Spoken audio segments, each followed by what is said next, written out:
Good evening, good evening, good evening. What's going on, Uncommon World? Hey guys, this is Coach Clavon. Welcome to another episode of Uncommon Mondays. We are pretty fired up and excited, guys. As you can see on our ticker, man, this is episode 25.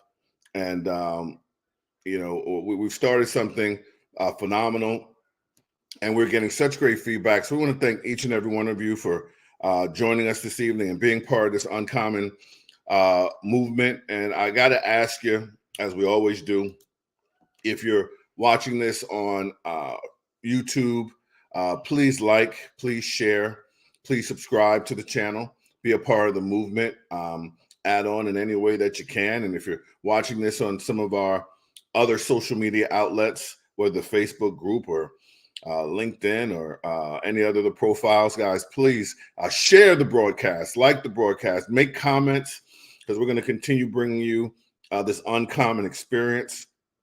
And it's been really, really awesome. So, as we always do, we like to start off Uncommon Mondays with just an inspired, kind of like word of the day, or just hear from Mr. Putnam, who's always bringing some real powerful, insightful thoughts. And so I'm going to bring up to the front co-host and partner in victory, Mr. Dan Putnam. Dan, let me unmute you, buddy. Can I unmute your mic? I got it. There we go. Hey, listen, Dan, man, I'll tell you, there's a lot of excitement out there. There's a lot of exciting things going on, and we got a great guest tonight. But how you feeling, bro? What's the word of the day? Man, I'm excited. So much good going on, like you mentioned. I heard something that just got me thinking a little bit, and they were talking, I think it was Kobe Bryant. And he said that he thinks one of the biggest things that keeps people from becoming great is that they're afraid to really go all in on something that has no guarantees. Huh. And that's one of the things that I was just kind of thinking about. So many people, they don't want to put in any effort. They don't want to go and push everything and do everything unless they're guaranteed. That's why they're looking for that job.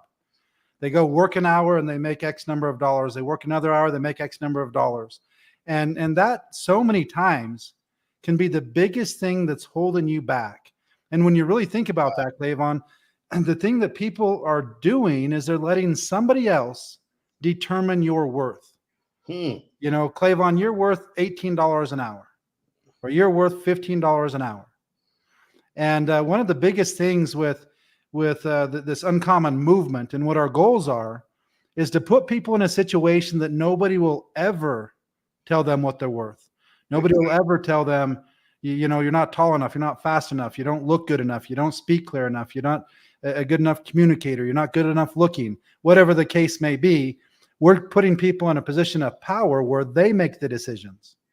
And that's what I'm most excited about is just empowering people 16 and up and really taking our message to the world. If you look at it, the reason we call this uncommon is because the common thing is to just struggle along life, and just live day to day, week to week, and just, struggle until you die. There's a saying that is one of my least favorite: life sucks and then you die. And to me, it's the opposite. Life is so amazing. We live in 2024. Clavon, just think about it. I was playing in a charity golf tournament on Saturday, and I'm sitting there it's up on the mountain. The view's absolutely beautiful. The sky was perfectly blue. The Great Salt Lake, just looking at it out there, and just seeing the entire city.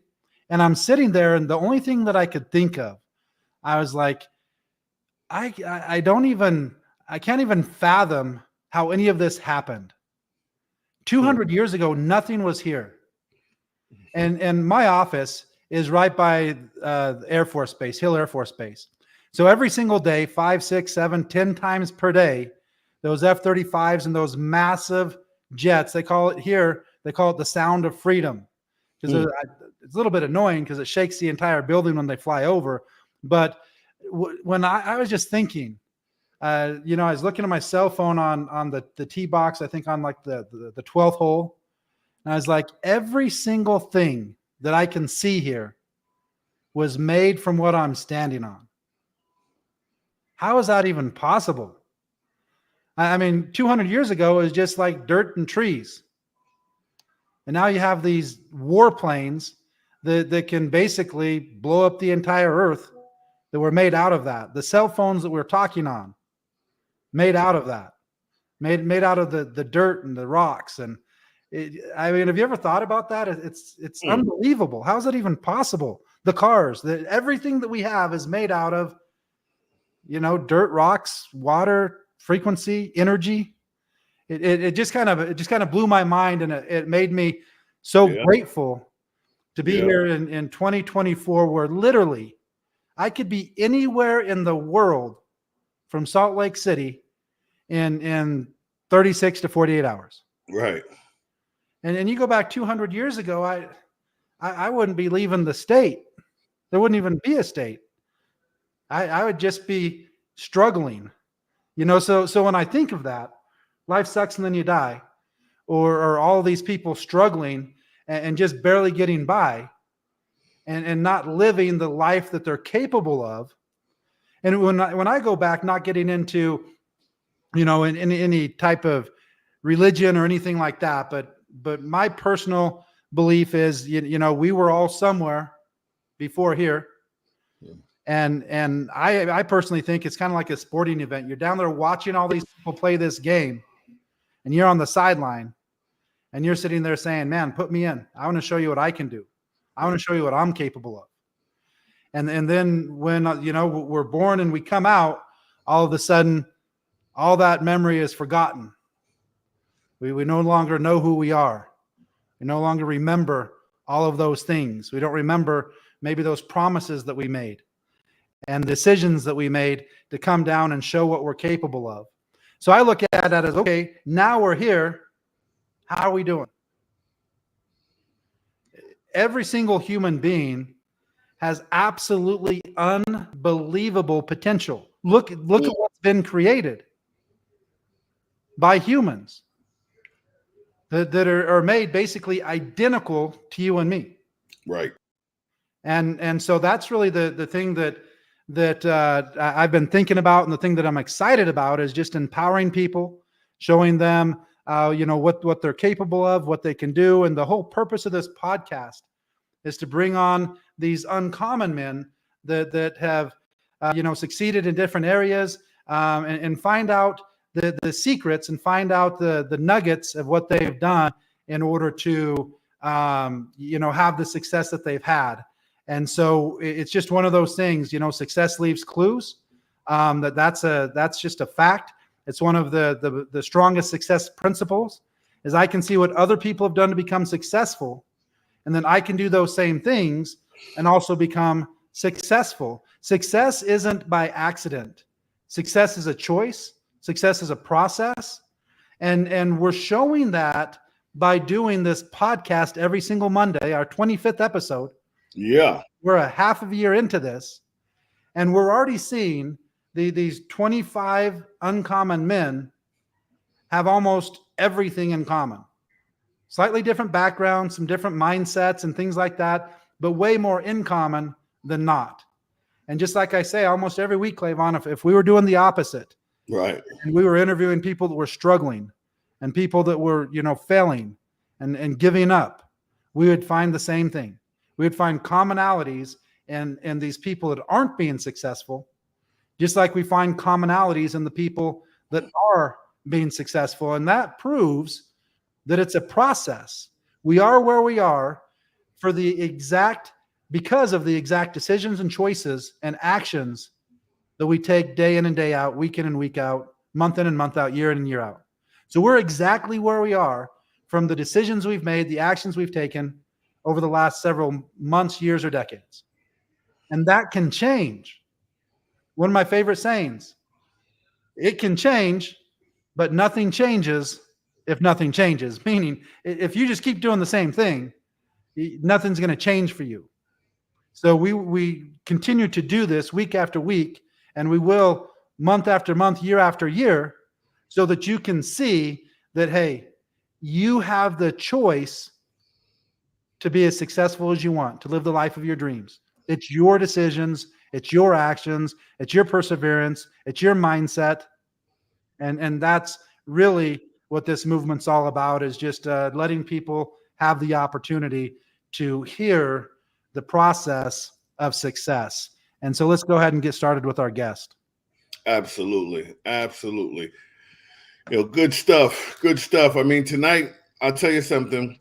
We have been on fire, boy. We've had some extraordinary guests, and this thing is heating up. And I tell you, Mr. Brett Coffey, it's really an honor to have you on here. Heard some great things about you, did a little due diligence myself, and you are definitely an uncommon gentleman. We have you on the marketing flyer as a global entrepreneur, but so much more that you've done and seen. And I know you got an amazing story. And, we want to just kind of take our time in the beginning before we, ask you some questions. But we just really want to get some insight, Brett, on your background, whatever you feel like sharing. We'd really love to just kind of hear an overview of, where'd you grow up? How'd you grow up? Some of the pivotal moments of your youth that helped shape you in your adolescence. But if someone was to ask, who is, Brett, Coffey, go ahead and take it from there, partner. Hey, you bet. Thanks for having me. This is awesome. My born in Toronto, Canada, okay, and moved back and forth from Toronto to Vancouver because of my dad. And that really set me up for a bunch of things, like being an introvert, having a set of friends when you're in, grade school, then moving across the country, starting again, then moving back across the country and starting again. And then the last time that we came out, I was, 16 years old. And I was kind of done. I had an attitude and I was like, you know what? I'm not going to, I don't want to participate in this move. So I was very reclusive, introvert. I mean, if you talk to my wife, she would tell you that, if he could be on an island by himself with his family and never see or talk to anybody, that's the way he would go. But, I ended up gravitating to hockey. How Canadian is that? And I really excelled. I didn't start playing till I was 15. And by the time I was 16, I was on, if you know anything about hockey, I was playing with Brett Hull. I was on the Montreal Canadian scouting list. Mark Messier's cousin, I played goal and really went all in and really excelled. Wow. I ended up getting to the point where I probably played 300 nights out of 365 in a year because, back then people would ask like, hey, we don't have a goalie. Can you play? Can you play? Can you come out? And, no goalies, no game. And I know Dan played junior as well. So we have that in common. But, that part of my life, I just excelled at it. It was like all in.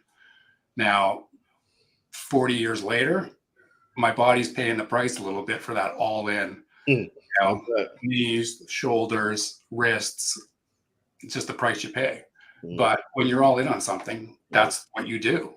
Like you sacrifice. And I sacrificed my body to be who I could be in hockey. And going to high school in North Vancouver, I actually met my wife. And next June 15th, we'll have been married 40 years. So that's a very uncommon thing amongst people in general, right? To be in a relationship that long. And I had the opportunity to actually go and live with the Messiers back in Alberta from hockey. Oh, wow. And one day driving by in a car after high school, Megan, her girlfriend, came by and I saw her again in this, tight purple t-shirt, green eyes. It was like, not going to Alberta. done with that plan B over here. So, we started to date and got married young, like at 22 years old. And we've been together for 40 years, best friends, can hang out all the time. Absolutely, love being together. She has a dog walking business currently. So we go hiking in the outback. Dan's seen some of the pictures, and Nice. some great stories of some of the animals you run into there, bears and deer and coyotes, and ton of fun. But in between that, I actually went and got my license to be able to cut hair. Hmm. And probably most people on here won't know this movie, but there was a movie called Shampoo with Warren Beatty and a buddy of mine, and we were going to go and open a shop, and it was all based on cutting women's hair.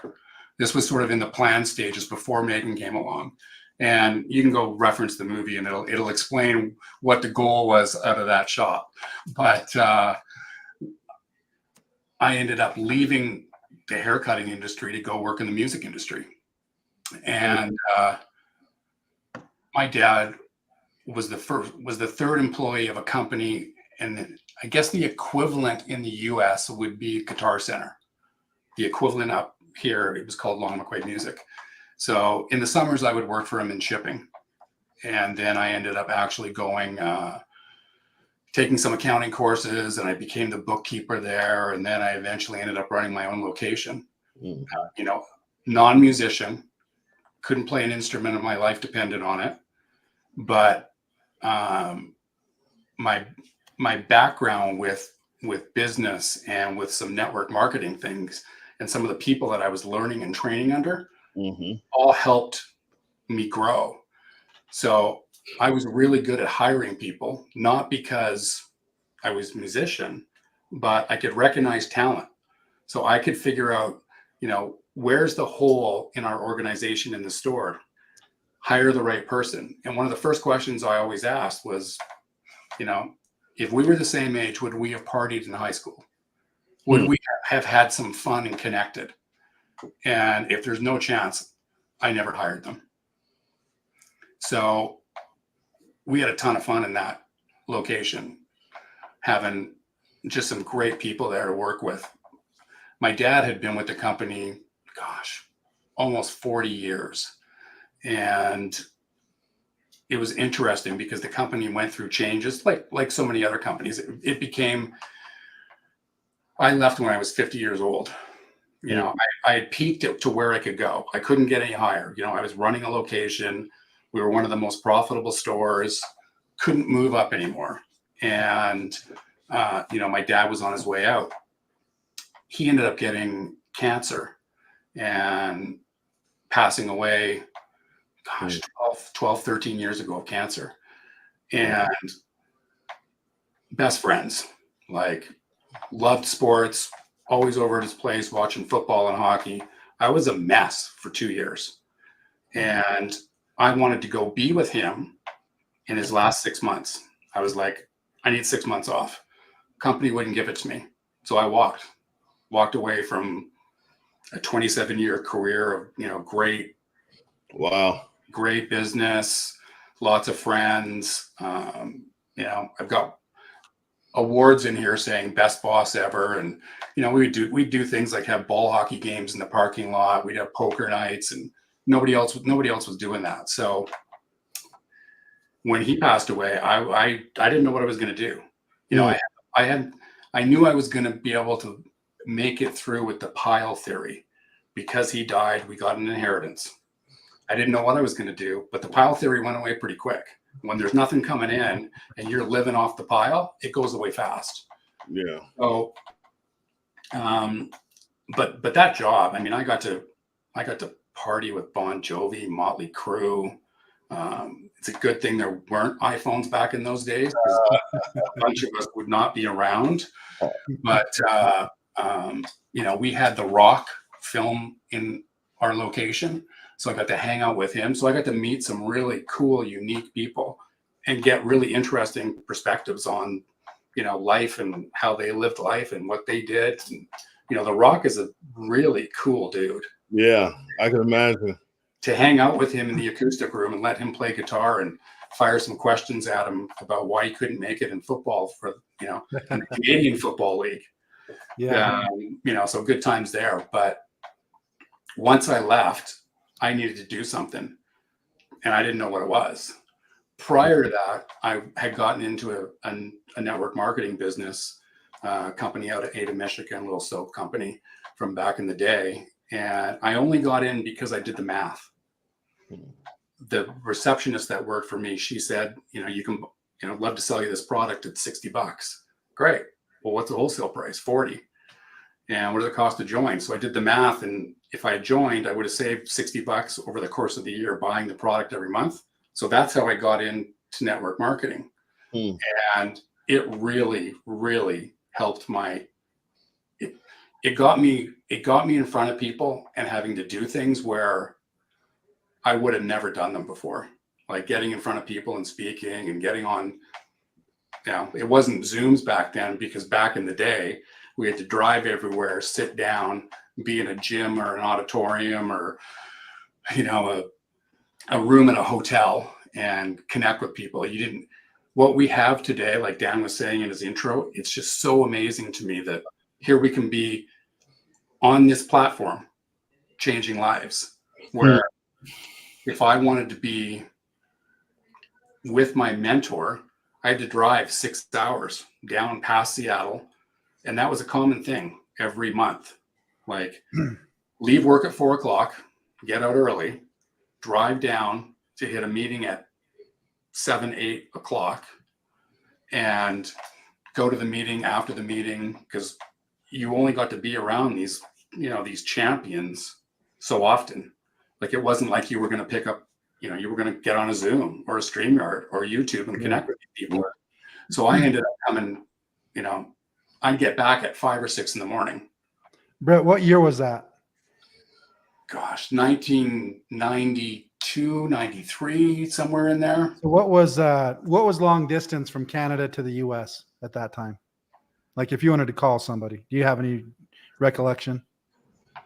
Oh yeah, it was like if you used I had cell phone bills that were like $1,000. Yeah, just as an example, like what you're talking about, the time, I opened up an office.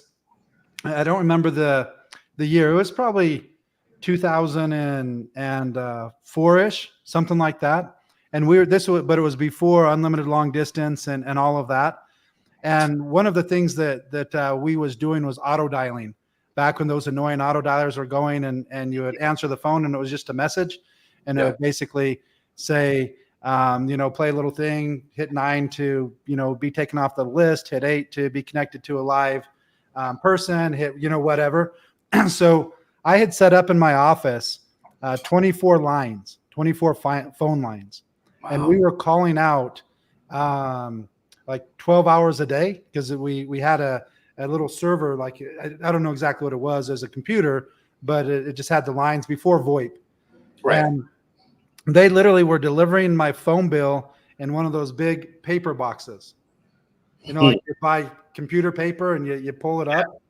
And there were months we had spent $20,000 to $24,000 on the phone bill to build our network marketing business, and just crazy. Then we went probably about 2 years later, we went to VoIP, and we were calling out 100 lines. So we had 100 lines calling out 12 hours a day, 7 days a week, calling, prospecting, this machine that we built. And our total cost to run that was literally maybe $500 or $600 a month. Wow. So it's just amazing, like you're saying, the things that you had to do. I got started in network marketing in February of 1993, 18 years old, freshman in college. Right. And so the only way that we could get information to people was to mail it to them. And when I was in college, none of us even had long distance. We just got normally if we needed to call home or call our parents or something, we just call collect. And long distance was, 27, 30 cents a minute.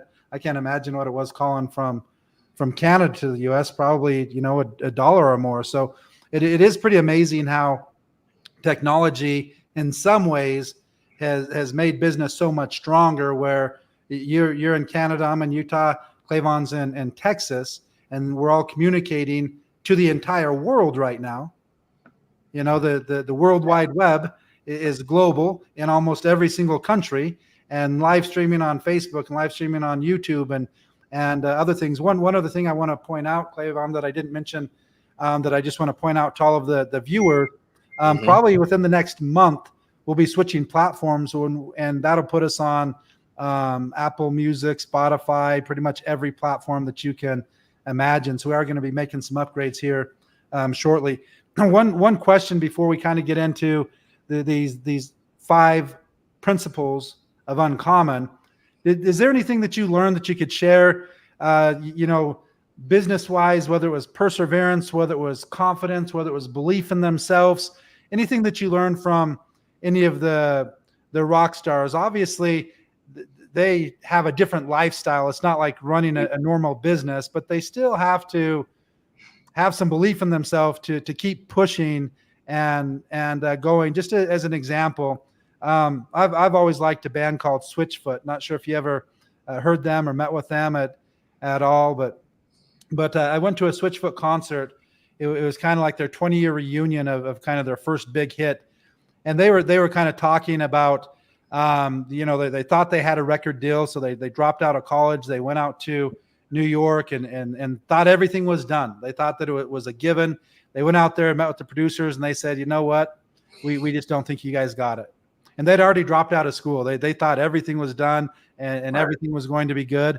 And they were so discouraged that they were just gonna, what do? We got to kind of go back home with our tails between our legs. We already told all of our friends, told all of our family. We dropped out of college that we was going to do this, and they just said, hey, let's just go all in.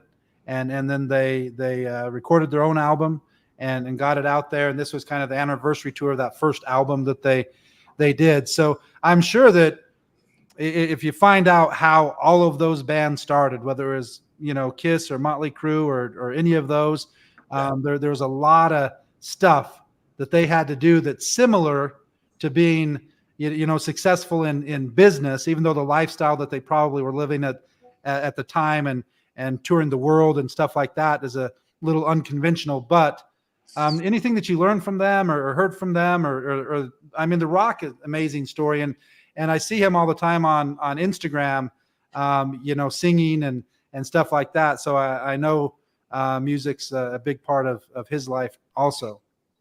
Yeah, the biggest thing always is they're all in. Yeah. There is no going backwards. It's like all in. There's a great, if you're into the Bon Jovi at all, there's a great series right now, 4 shows on Hulu, and it's powerful to watch what they went through and all the things that happened and how they came out the other side. Super powerful story. But yeah, that's all my music. That's all when I was growing up. Bon Jovi is probably my junior high years, but Bon Jovi was, awesome, incredible. Yeah, even people within network marketing that I followed and learned from, like I said, when I lost my dad to cancer and I was a mess for a couple of years, I went to YouTube and found a video of this short little dude that had this incredible attitude, and his name was Grant Cardone. Oh, wow. So I watched this video of an hour of him, and I'm like, who is this guy? No punches, he's all in on everything that he's doing. And for me, when I get to that point, it's like, I'm going to go all in, and I'm going to meet him, and I'm going to find out what the deal is with him. So I ended up actually pitching him a network marketing business in his office. And I've got so many shout outs from him and messages, but just being met, like watching that guy go from where he was, I don't know, 7-8 years ago when I met him, to what he's done now, billionaire in real estate. He was already successful, but he was playing in that network marketing space a little bit, and went down there to meet him and pitch him and got to know him and hang out. But I've always been like that. Who's the biggest person in the room? I'm going to go meet them and do whatever it takes to get in front of them. I may be introverted in some ways, but I'm super extroverted in other ways. It's like, I want to know who is the player because I want to learn what they know. That's awesome. Because that way you can go and duplicate, replicate, learn that kind of stuff. What So would you say, like having that time with Grant and watching his videos? What of anything would you say would be a success principle you've learned from him? You have to show up to blow up. You got to be there. You know, you have to be that person that's willing to be uncomfortable, be uncommon, Yeah. to make things happen, take risks. You know, And Brett, let me ask you something, Brett. You know, you use that term "all in," and that's an uncommon term, definitely all in. You know, but I remember the first time you said it tonight, talking about your story. It was going all the way back to being a goalie and the mindset that you had. You know, playing 300 nights out of 365, you were all in. Where would you say that attitude cultivated from? You know, because I know it was way before all these great mentors and all these great friends and athletes and musicians. You know, you were kind of moving that way early. And right. what would you attribute that to? All in. I think because my family moved around so much, and I was always that on the outside, wasn't the popular kid in high school, was not that extrovert that would, you know, go to a high school party and show up. But then I started, you know, I just had some natural talent, I guess, when it came to playing goal. And I started to get recognized and seen. And once that happened, that's what created that all-in attitude. It's like, hey, I can really do something with this. I can go to the next level. I can make something happen here. And that slowly started to work for me. Like I hate to lose. You know, I hate to lose more than I like to win, if that makes sense. Oh, it makes a lot of sense. You know, so and sometimes that's a detriment. Like you can do the wrong thing because you want to win so bad. You know, that can affect you in, you know, relationships and business and different things like that. But so I hated to lose when I was when I was playing sports. It was like, I'll do whatever it takes. I mean, I had to play a game one time where I forgot my cup for hockey, and it's a goalie. It's just probably the worst thing in the world. Well, we won that game 3-0, no goals against, because I was all in on making sure when that puck hit, it was hitting the spots that I was protected. So, I love it. And that's where it came from. I love it. I love it. Hey, I think that's one of the things, Clayvon, that is so important that I picked up on is he started to have some wins, started to get that confidence, and then you just build upon that. And it's like that book, Make Your Bed. And I don't know if you've heard that, but it just talks about like the importance of getting those small wins every single day and then just build upon it. Like how you start your day, make the bed, get, at least I got one win in, and then just kind of, building upon all of those things. And so I just think that that's interesting. And I just wanted to kind of point out that it's important every single day to get those wins and build upon those wins and keep going. And I love the whole concept, I win or I learn. And I'm a lot like what Brett was saying. I'm one of those that I'm not necessarily a sore loser, but I don't like to lose. I really, whether it's playing golf or playing ping pong or playing whatever, I'm the type that would just want to just keep playing and playing and playing. And if they're going to beat me, that's okay, because I'm learning. So I would go back. I remember back in junior high wrestling, and one of my friends was the best in the state, a 4-time state champion. Went and wrestled for the University of Wyoming, and it was one of those things that I knew 100% he was way better than I was.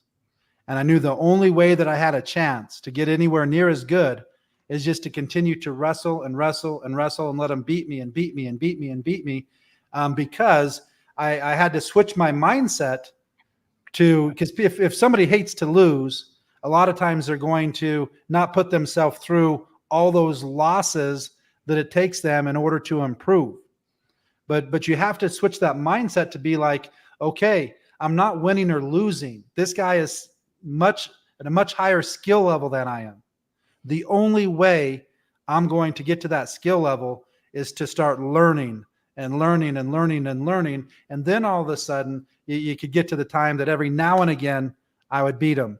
And it would have never happened if I just give up. Does that make sense? It's kind of that concept that people have to make, that thought in their mind has to change from winning and losing to know, okay, he's beating me, but I always looked at it this way.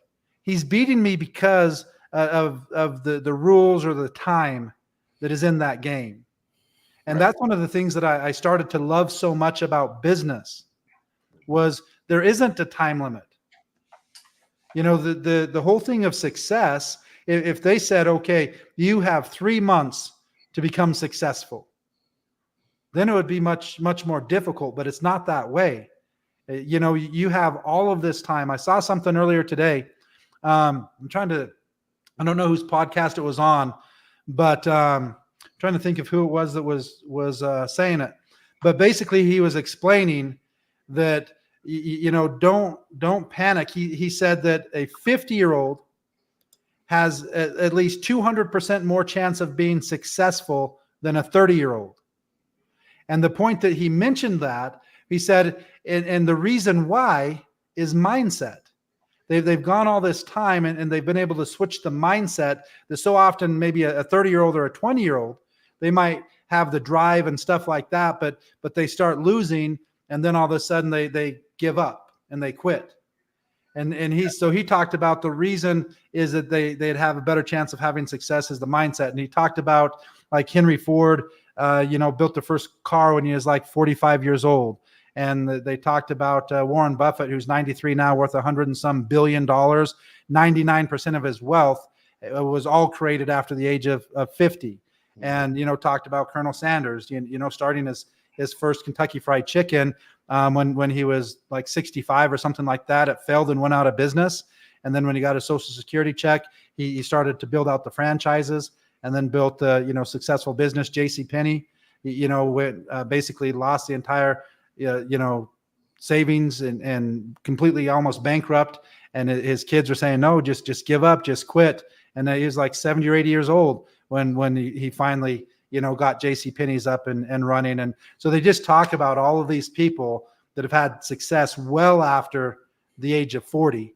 And Right. so, but it happens by what Brett said. I don't want to, go on this topic too long, but I hate to lose. I hate to lose also, but I understand that I have to learn. And Right. so I quit losing and started learning. So I win or I learn. I don't lose. Right. And so that's just kind of that how you think about things and the mindset that you put, determines, because if I hate to lose and I start losing, what am I going to do? I'm going to quit. Yeah. I'm not going to do that anymore. But if I switch that and say, okay, I hate to lose, I need to learn so that I stop losing. Good stuff. Yeah. Or you can do what a lot of people do now, and it's about their ego. So they compete in an arena that they know they're going to win. Yeah. Because it's good for their ego, but it's not good for their, for their health, their mindset, and moving forward. Yeah. They're not going to grow. Yeah. They're stuck in that arena. So Brett, one thing about this podcast that I admire the most is that, obviously the episodes are archived and a young man from, 16 up can go and look at these 25 and eventually 2,500, 25,000, 250,000 episodes. And they can hear from someone like you and so many others a roadmap to success in 5 key areas, and again, this first pillar of the uncommon movement, this first, really powerful concept of health and fitness, health and wellness, as we put this thing together and hearing Dan speak about it, so many things are important to us as it pertains to success. But what's more important than our health and our fitness, right? Being here to enjoy what we've accomplished and what we've built and, in our experiences. So we got to start there, right? And I want to ask you, when it comes to health and fitness, how important is that to you in your concept of success? Are there certain things that you're doing now? What is your health and fitness routine like? Diet wise, exercise, is there anything that you do that you could recommend? And let's just talk about what health and fitness means to you. Well, you've already won the day when you open your eyes. If you get to open your eyes, you've already won the day. So now when you get to physically and mentally grow from that, that's 10x winning. And for me, having that background in sports, I've always got to be doing something, and love being in nature, because that's a whole grounding experience. That's a whole other health game in itself. And because of my wife's business and me going to help her and hiking and doing all that kind of stuff, definitely. Not going to lie, could my diet be better? Could be way better. But, at the end of the day, if you don't have your health, both physically and mentally, you have to get that straight first. That's the most important thing. And the crazy thing is, you've seen story after story online of, somebody that's 300 pounds that gets down to 150, 160 pounds because they put in the work and effort. And we've talked about this already multiple times. You just have to start and not quit. You have to set some kind of goal, target, something that you can achieve every single day, some little thing, Yeah. When we were doing the hiking thing, it was like, man, I was sucking wind after 2 miles. Now we do 10 miles and it's, it's no problem at all. We go out and do that every day in the morning, get that done, and get to be out in nature. Can't beat it. Yeah. Awesome. I think we can, we're probably going to have a real good powwow on this second one. Because I heard, Well, before we get there, just really quick, Clavon, is there anybody that you follow on that, Brett? Any books you've read? Anybody that you listen to their podcasts on health and fitness? Anybody that you follow on Instagram or anything like that? I'm really into fasting and Dave Asprey and his books, what he's doing. There's a great book, and now it's audio, but there's a book called Life Force by Tony Robbins. Yeah. If you haven't heard that yet, you need to go listen, because of technology and where we are in the world, all these little things that they can do and all the little hacks. And if you listen to the audio book, it's quite funny, because Tony Robbins talks about he had this, shoulder injury and he did all these different things. And he found this one guy that helped him fix his shoulder injury through certain things. And he liked it so much that he bought the company. And he says that about 20 times from all these different things, and he's into, cold plunging and all those different things. So, Tony Robbins, Asprey, Tim Ferriss does a bunch of things. Anything that we can kind of. 4 Hour Body is one of the highly recommended books. And in my opinion, if anybody hasn't read 4 Hour Body, I love it, because he just goes through all of the theories and then he tests them himself and gives testimonials. This worked for me. It didn't really work. This worked. This is the science behind it.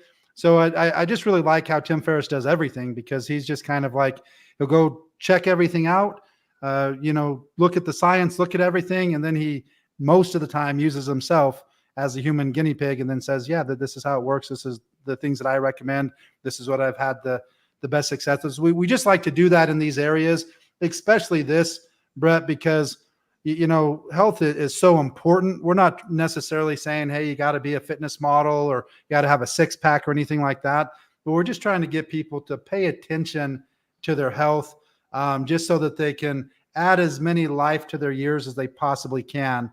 The MDs and stuff like that, they're doing an okay job at adding more years to people's lives. They're living longer. But there's a lot of people that the last 10, 20, some cases 30 years of their life is just there's no quality there. They're alive, but they're not living. And so with this uncommon movement, we want to just get people paying attention to it a little bit sooner, realizing how important it is. And some things, when you lose it, it's too late. You can't go back. The consequences are too severe. So you need to pay attention to it. And so that's just kind of one of those things. The other thing I like to point out is this is something we're pretty much 100% in control of. You have to earn it. You can't buy it. And I love what you said. People that when they really get determined, they can literally go from 300 pounds to 150 pounds, and they could do that in as little as 1 year. And in health and fitness and in finances, in 2024 with the global economy, 1 year can completely change your life. One great year can change everything. In my own business, I've seen people go from zero, knocking doors, behind on their house payments and everything like that, and make $1,968,000 first year. That's crazy. 1 year can completely change your life, but you have to make some decisions. You have to find the mentors. You have to put in the work. You have to get the mindset, and that's really what we're talking about. So, sorry, Clayvon, I just wanted to see if there was anybody that he recommended. So we got Dave Asprey, we got Tony Robbins, we got Tim Ferriss. David I 100% Goggins agree. Who was that? David Goggins. Yeah, David Goggins, mindset. Man, one of the things with health is that, there's the saying of, is it day one or 1 day? Yeah, that is not, when it comes to health, you got to throw that out. Yeah. It's not 1 day. 1 day is this day. It's the now day. It's you opened your eyes, you got another shot. Get busy. Yeah, I loved how you pointed that out also. One of my favorite things is, I don't know who I first heard it from. I've heard many people say it. And I heard it maybe a couple decades ago when they talk about the $1 Million Morning. In fact, I think I've heard Grant Cardone talk about that. But it's just that whole concept. Who would like $1 million cash right now in a room? Everybody raises their hand. I would. And then you say, okay, there's one catch. You're not going to wake up tomorrow. You still want the $1 million. And everybody says, no. And then what does that mean? That means you're saying right there that every morning that you open your eyes and you wake up is worth more than the $1 million. But you never think about that. So much of everything is just that mindset. And so I love what you talked about is just like, when I actually wake up, it's already a great day. And that is, and that's why they call that the $1 Million Morning, because, just opening your eyes is worth more than $1 million to, pretty much the entire world. So let's go ahead and jump on, Clayvon. Sorry about that. No. That's real good stuff, man. I hope people catching these nuggets every day is day one. But then what you said, Campy, it's not lighthearted, man. We are in control. It's the one thing that we are absolutely in control of, and that's how we attack our health. And you always say that, Dan, and that's a very profound statement. Brett, as we move on, this second, I like to call them pillars, everything that stands on some foundation. And the second foundation, if I listen, at the end of the day, this is what changed my life, is starting to think a little bit about financial literacy many years ago, specifically a focus on knowing the difference between linear income and residual income, understanding the power of residual income, leading to a place where you could find some freedom through being leveraged. And I think that's very, very, very important. So we want to talk about this for a second, Brett, because I remember hearing your story, and you use the mathematical common sense to get into network marketing. Hey, I can buy this product wholesale, or I can buy this product and save money. I know that probably was a big part of you joining the industry, but did you fall in love with the financial literacy or the residual income dynamics of network marketing. But whatever the case is, what's your insight as a global businessman? What's your message to the world as it pertains to financial literacy? And can you talk a little bit about the difference between linear income and residual income? Yeah, for sure. Well, more residual is better than none. Let's look at it that way, right? I mean, I worked corporately for 27 years. I peaked. I couldn't make any more money. They weren't going to pay me any more money. So I started to, what else is out there? What else can I do? And literally the gal in my office brought her husband over. They sat down and they started to draw these circles on a piece of paper. And I looked at that and went, I can literally franchise myself through other people and create residual income with no overhead, no inventory, no employees, no hassles, So that was my sort of first dive into residual based income. And then, like I said, when I walked away, I had a pile theory. Well, the craziest thing about the pile theory is it goes away pretty quick. And you don't know what the governments in both countries are going to do. Like we just went through something here where they're changing. They're coming after the people with money. Let's put it that way. And they want to change the game. Well, if you're a $500,000 business, not business, but I don't know, you're an employee, but you make really good money. Well, that money is going to get hit over and over and over, inflation, whatever the government does. Whereas if you can create residual income, it's as residual as you want it to be. You can grow it as big as you want it to become. And, I was really, really fortunate when I was in my first network marketing company that I got to be mentored by a gentleman that was making 8 figures in that little soap company. So much so that they, way back in the day, going back again, for our motivation, what we had to listen to cassettes. You throw the cassette in your car and you got trained and all that kind of stuff. Well, I took that whole organization, tens of thousands, maybe 100,000 people, switched them from tapes to CDs. And because of it, I got a backstage pass to all these guys that were multi-millionaires because I got flown around all over North America to go record their talks and then edit it up and put out a CD. Now, I blew it because what I should have done is said, I want a 5% royalty on every CD that gets moved through the organization. Oh. I wouldn't be here today if that had happened. All the CDs. And there are CDs that are like 10 years old that are still moving through that organization. So I had this backdoor pass to see how these guys operated and what they did and investing in real estate. And it was really, really unique to see guys at that level. And then to follow somebody like Grant and learn from him what he's doing, residual based and all the real estate stuff that he does. So, I personally think the 9 to 5 thing is dead. Like I look at my kids and go, if you are going to try and get a job and make it, it's going to be tough. And both my kids are entrepreneurial. My daughter has her own dog walking business, absolutely loves it. My son's still figuring it out. But, the great thing about network marketing and residual is you can do it and transition out of that 9 to 5.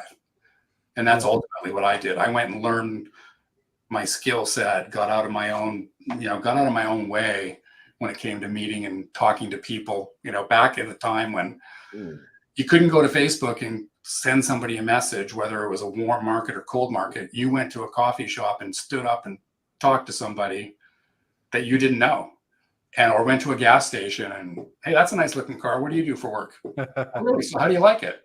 Dan's laughing because he knows these approaches.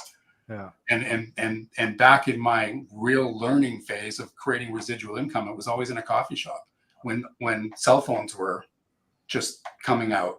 And it was like, well, that's an interesting cell phone because for me, I needed a line that I felt comfortable with. And it was always about the cell phone because there was flip phones, there was Blackberries back then. And it was the,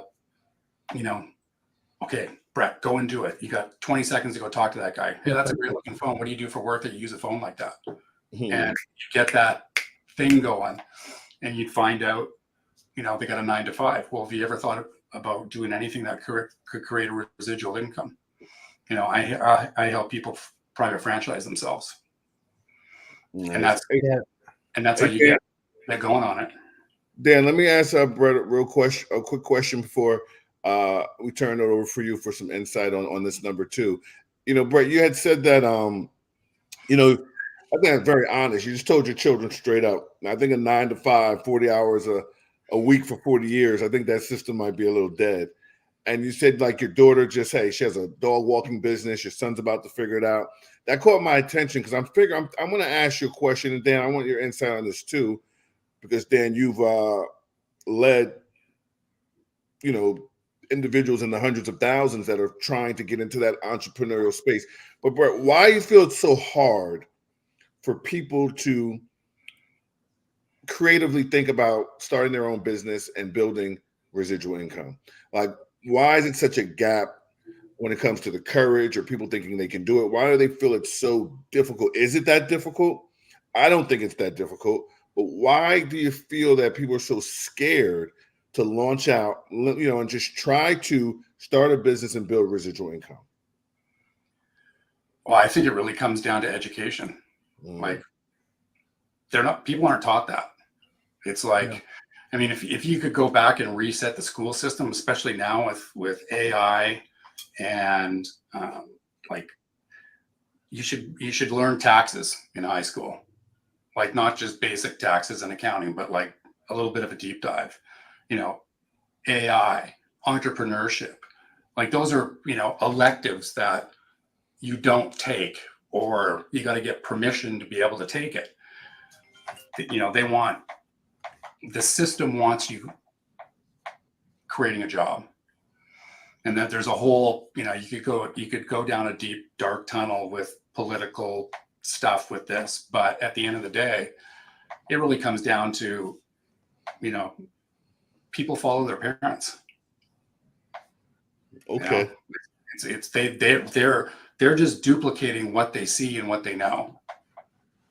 And it's the rare person that steps out, that figures something out, or they have some life experience and go, it's like when I lost my dad, I was done. Now it's time to figure out something else, and I'm not going to work for somebody else. I'm too competitive. I need to win. I need to compete. And I'll go find an arena that I can do it in. And residual income just makes the most sense. Got it. Awesome. Yeah, I agree a lot with that, but I think it's like what we started out the podcast with. I think people are afraid to do something that doesn't have a guarantee, because they don't want to be in that situation that they go in and they work their butt off, and then it doesn't work out and they have nothing to show for it. And hard work doesn't always pay the bills if it's entrepreneurship, and that's a frustrating thing. If I'm trying to build a team, a global distribution network, it has very little to do with what I do. Meaning, if I have to get hundreds or thousands or tens of thousands of people to purchase a product or a service in order for me to make a good living, that I can't get them myself. So it's one of those things that takes a lot of belief in the process, that if I just keep doing this day in and day out, it's going to happen. That anything that the longer the results take to measure, the more difficult and the bigger the success gap is going to be. That's the same issue with weight loss.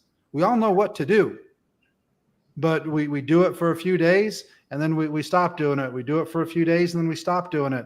It's kind of like, if there's the bright sun out there and we have some dry grass and we have a magnifying glass, we can pretty easily start a fire. But we have the sun, we have the magnifying glass, we have the dry grass. If we're holding that magnifying glass there all the way till it starts smoking and then we move it, and then you let it cool off and you do it again until it's smoking and then you move it, you're never going to start a fire. And that's what so many people do in businesses. They'll start a business and then they'll start working a little bit and then it's not going as fast as they thought, so they quit. and then they start over. I literally know some people that have been on that merry-go-round for 3 decades, hundreds of companies that they've tried, and they get it going a little bit, and then it's not going fast. So here's the bottom line. This is something that my mom told me all the way back, probably junior high or high school. This is a fact. Results take time to measure. You have to have a little bit more of a game plan. I tell people in this business, and Brett already hit it on the head. The great thing about it is you can start that guaranteed income, that hourly wage, and you do this in your spare time. This is something that if you look at the average person that gets to a 6-figure residual income, it takes them 3 years. The average person to get to 7 takes 7 years in the network marketing space. And we do need to jump on because we have a couple more things to go. But before I do that, I do want to just give a really quick explanation of what we're talking about here with residual income, because some people may not know.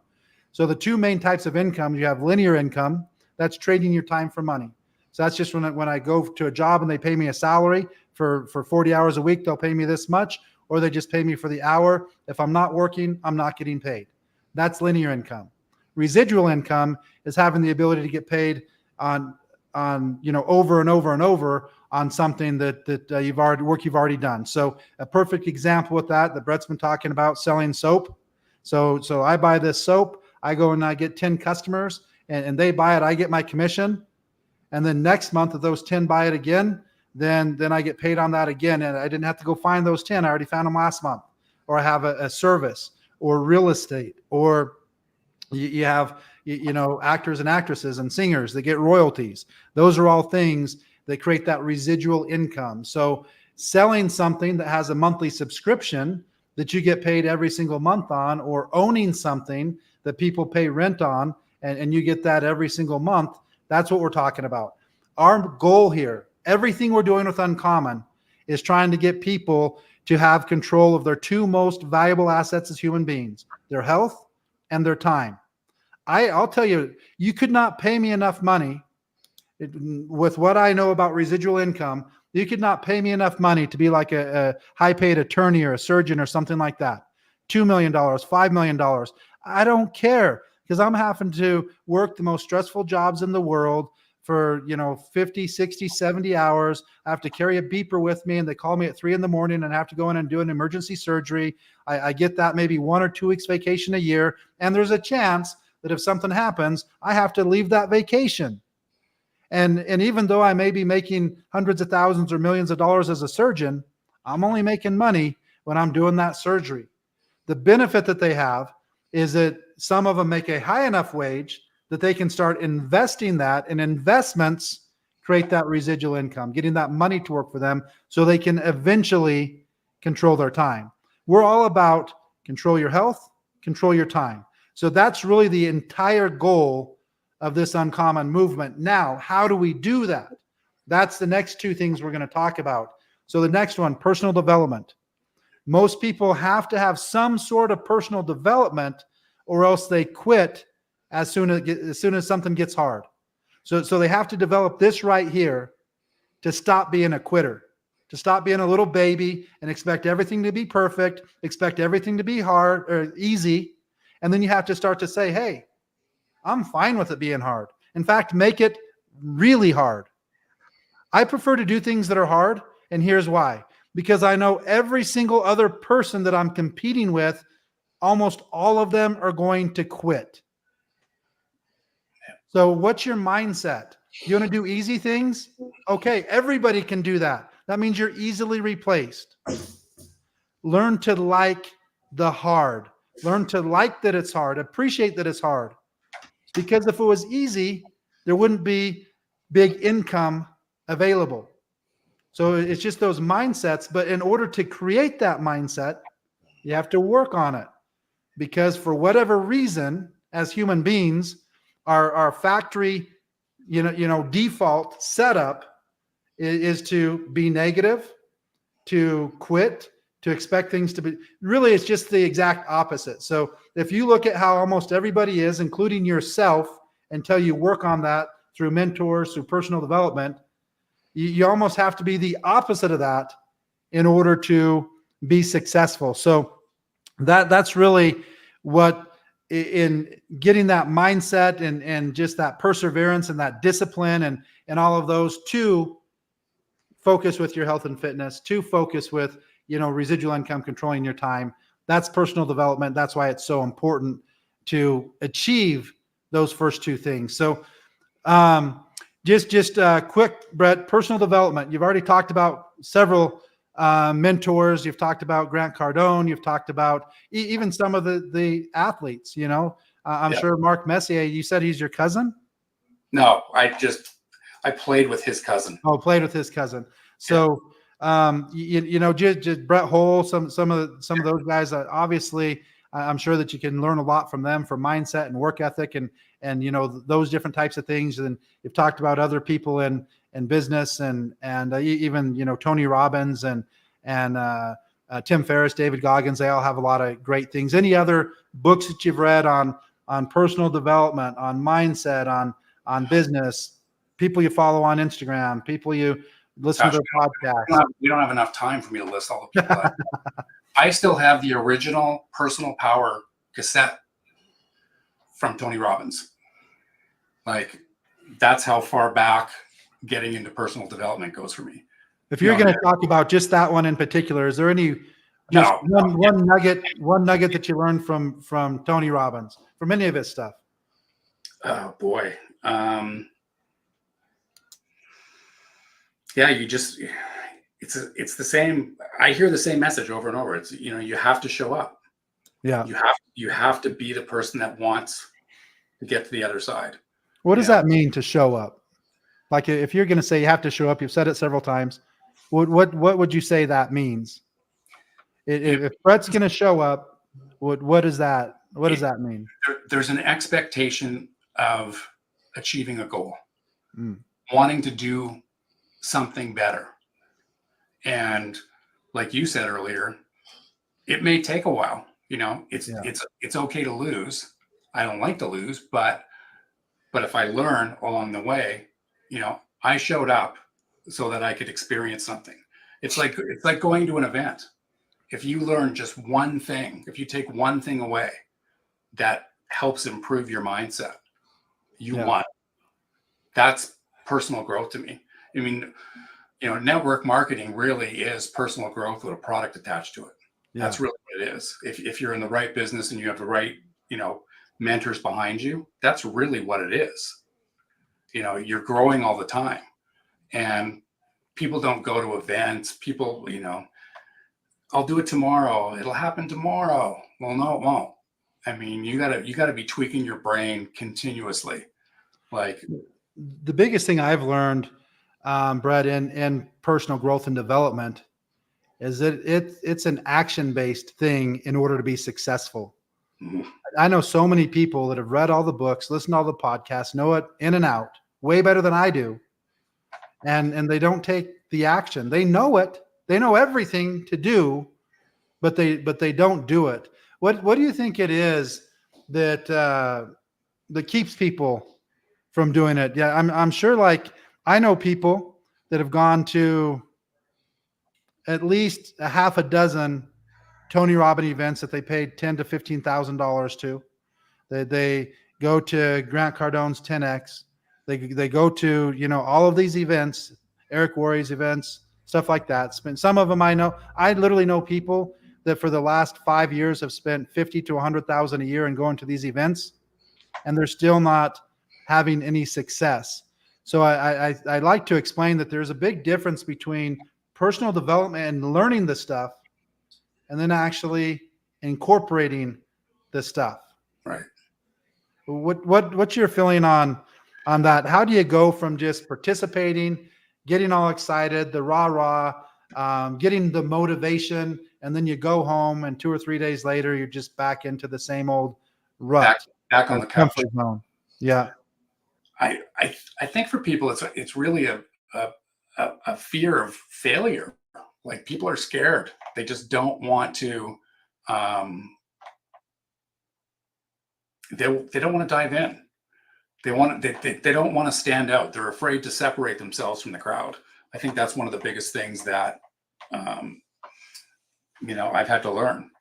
I had to step out of my own comfort zone to be able to achieve some of the things that we've achieved. That's just that's just the way that works. Like if you're you can't move forward if you're in a state of fear all the time. It's like in the network marketing space, if people really wanted to succeed, if we change the game, like the playing field is level for everybody. Anybody can get in. Yeah. But if all of a sudden the entry point was $10,000, you'd have the winners because they're not going to come in and mess around. Yeah. They're going to get busy. So people are just afraid to move forward. And it's part of that could be whatever they're looking to obtain, their goal setting, their idea behind, what's my outcome here? What am I hoping to achieve? Do I want to feel good because I showed up at an event, or do I want to go home and apply those things and make some things happen? I think one of the biggest things is that you have to take responsibility, and that's what people don't want to do. Yep. No, I honestly believe that the reason so many people don't go all in is because they want to blame somebody else. They want to blame something else. And they feel if I go all in and I don't succeed, then I can only blame myself. There's nobody else to blame. And so I really think that holds them back because they can always say, oh, but I didn't try that much, or, I was too busy, or they can, come up with all of these excuses. If they don't go all in, if they go all in, now all of a sudden it's just nobody but themselves. You really can't say anything about it other than, man, I don't know. I just didn't give it what I just didn't stick with it, or whatever the case is. So I really think that people don't like to take responsibility. And that brings us perfectly to this fourth part of accountability.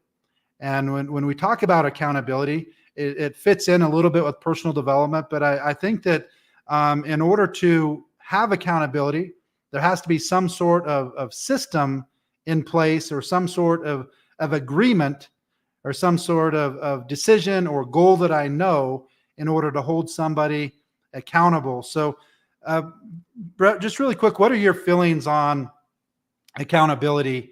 And, is it anything that you think about, or anything that's helped? Is it just self-accountability? Does it help to have accountability partners? What's your thought? I think it's all important. You got to have accountability partners. My family is my biggest accountability partner.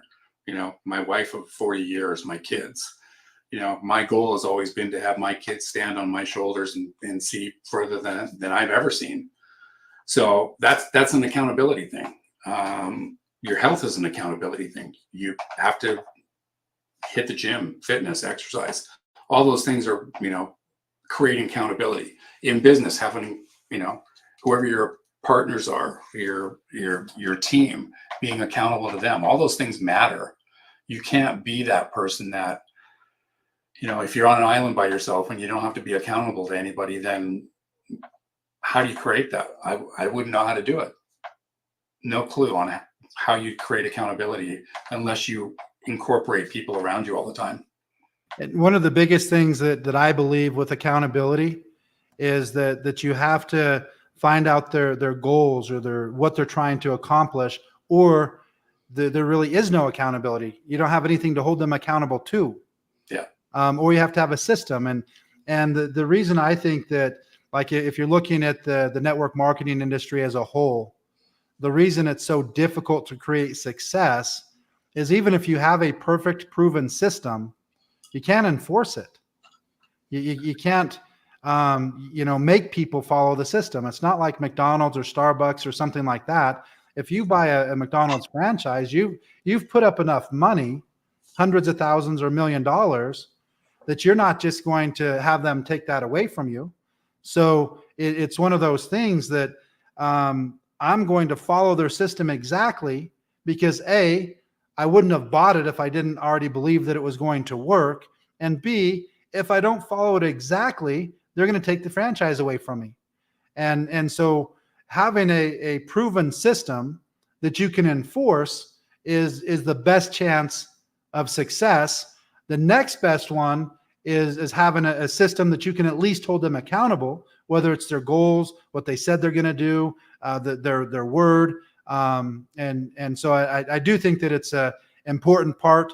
And the reason I think it's so important is we already know most people, and I'll raise my hand here on this one, is that we don't have a lot of self-respect. We lie to ourselves all the time. Look at New Year's resolutions as a perfect example. Some years I could go a decade and have the same New Year's resolution to get in shape, to do this, to do that. And then the next year, it's the same resolution and the same resolution. Because for whatever reason, we literally, most people, I'm not speaking for everybody, I am speaking for myself, we have no problem with lying to ourselves. A lot of times we say, okay, I'm going to start this diet on Monday. And then by Wednesday, we're already off of it. We lie to ourselves, lie to ourselves, lie to ourselves. So the reason that accountability is part of this uncommon movement and what we talk about is because most people don't have enough self-respect to hold their word that they give themselves. Far often, we'll hold our word that we give to somebody else much more often than the words that we or the promises that we make to ourselves.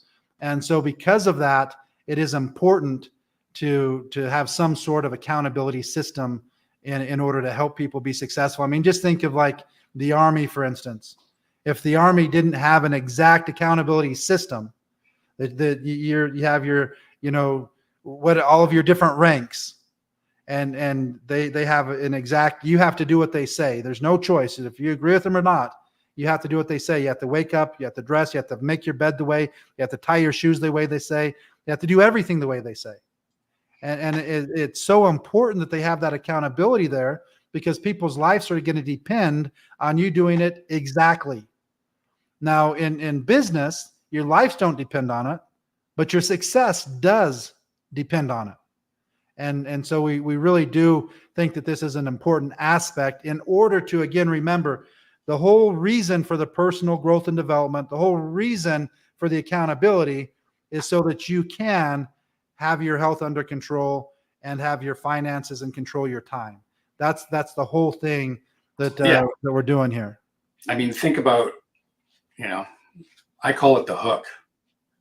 If I don't have a hook when it comes to Dan and his accountability, whether it's health, network marketing, if there's no hook, if I can't come back to you and say, well, Dan, what about what you said 3 months ago?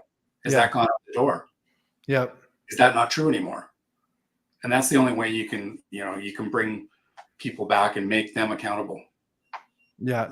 I just like to point that out because it is something that's so important.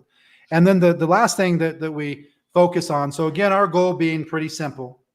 The goal literally is to help people be in as good a shape as they possibly can for as long as they possibly can, control their time, and then just to keep people grounded and in life and stuff like that. The fifth thing that we focus on is giving back. And this is a perfect example right now of you giving back over an hour of your time. Time, again, one of our most valuable assets. And no matter how much money you have, you can't even buy an extra minute or an extra hour. And so you given an hour and 19 minutes so far of your time to help other people get these little nuggets, get these little things. But so I like to point that out, that it's not all just money when we're talking about giving back. Your time is just as valuable as money, but it's something I'm super passionate about. And, I just like to kind of get your opinion on giving back and if it's anything that you focused on or not everybody does. So it's not a problem. Not everybody has to, but it's something that we really want to push because there's so many people that need help, whether it's knowledge, whether it's, just being nice. That's giving back, just be a nice human being. Yeah. I mean, there's so many arenas that you can go into when it comes to giving back. Like you said, the time here, our whole family is really, really passionate about pets and seeing some of the devastation that happens there, and being able to give our time back and some of our money back to be able to help animals that need it and, donate and things like that. Some people don't give back to their own families. And I just can't imagine not being there and giving back to my kids, both time, money, teaching. Those things are all super important to me. And then there's, getting to those other levels where you can offer more money to different causes. That's important to me as well. Not at that level yet. So most of it's in the realm of time, but it's something to work for sure. Work towards. Goes a long ways, and really is in many times just as important as the giving back with the money and stuff like that. But Brett, we really do appreciate your time. I definitely got some good nuggets and things like that throughout the podcast. I'm sure Clayvon did also. Clayvon, anything that you want to add to giving back or anything before we close out here? Just any last words on this Uncommon Monday? I just thought it was a great episode, man. I thought Brett brought it, man. Calm and cool, laid back, but if you could read between the lines, you've had an extraordinary life.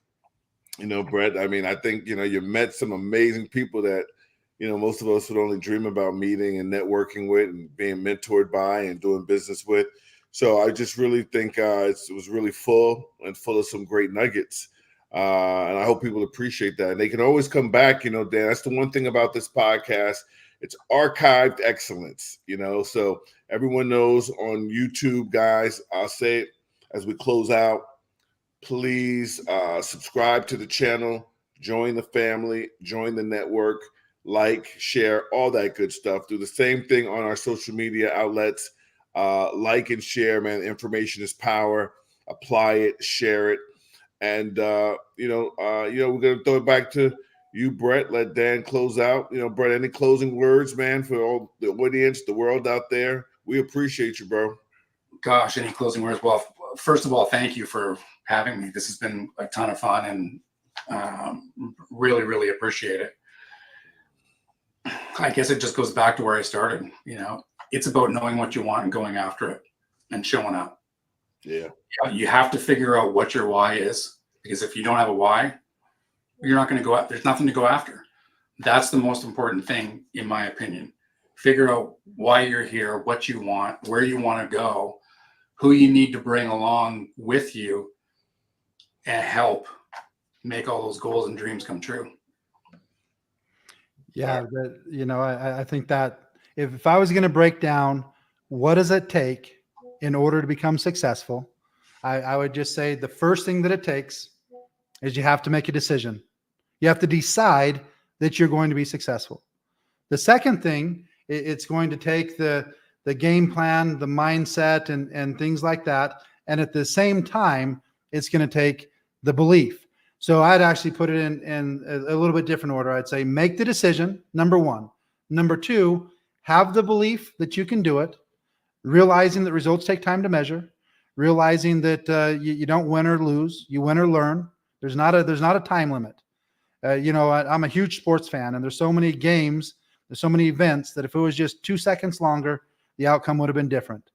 You don't have that pressure here with success in life. We don't know how long we're going to be here, but as long as we are still waking up and opening our eyes, we're going to have the chance that we're still in the game.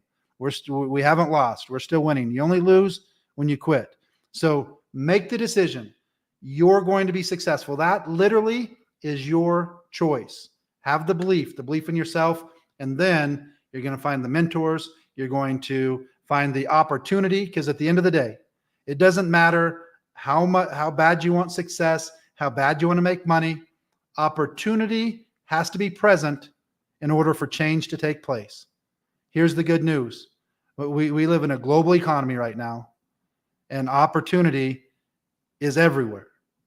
I mean, if you just look at an example, Mr. Beast sold his YouTube channel where they just started off by doing stupid, dumb pranks.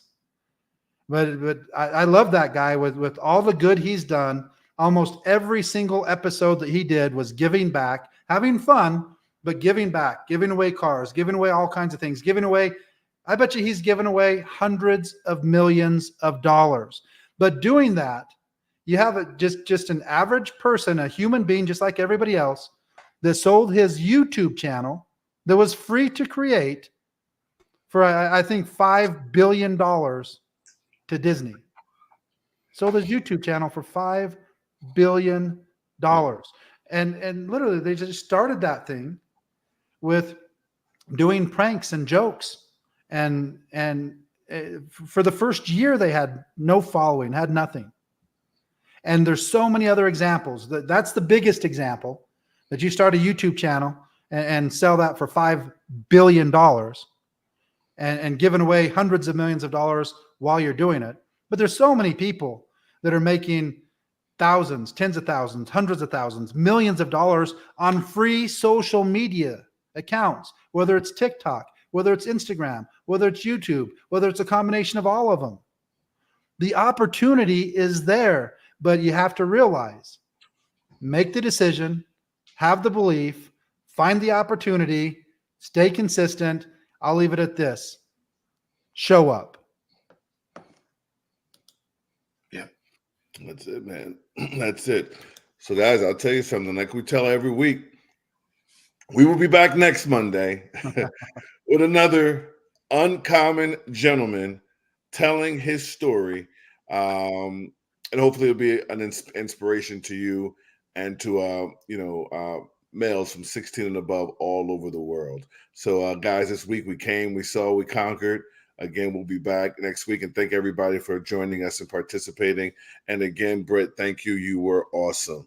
Hey, guys, we are out of here. All right. Thank you so much. All right.